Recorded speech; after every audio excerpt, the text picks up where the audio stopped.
Dans l'actualité, la réaction du ministre ivoirien de la Justice sur l'affaire Kiffer.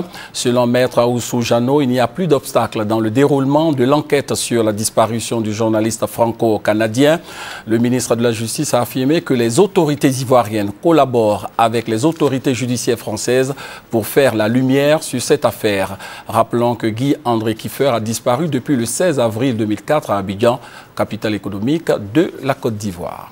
Je voudrais dire que les autorités judiciaires ivoiriennes enquêtent de leur côté parce que le crime, si crime il y a eu lieu en Côte d'Ivoire.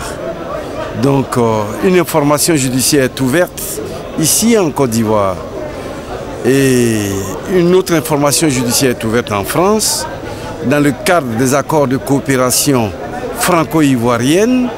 Le juge Ramael est venu exécuter une commission rogatoire en s'appuyant sur le juge ivoirien.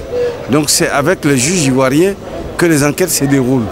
La preuve, les ossements qui ont été ramassés, pour les envoyer en France, il faut une autorisation du juge, il faut l'accord du juge ivoirien. Le juge ivoirien a donné son accord pour que les ossements puissent aller en France pour l'expertise ADN. Donc c'est en continu, nous travaillons en parfaite collaboration en continu. Je voulais dire que depuis notre arrivée, nous avons accéléré le processus parce que toutes les commissions rogatoires qui venaient, tous les actes qui venaient de la France étaient bloqués à un certain niveau. Nous travaillons en toute transparence. Le ministre de la Justice a par ailleurs mis en garde contre les pratiques de corruption dans le milieu judiciaire. Je mets en garde qui que ce soit qu'on va prendre, il ira à la Maka. Magistrats, avocats, notaires, ils iront à la Maka.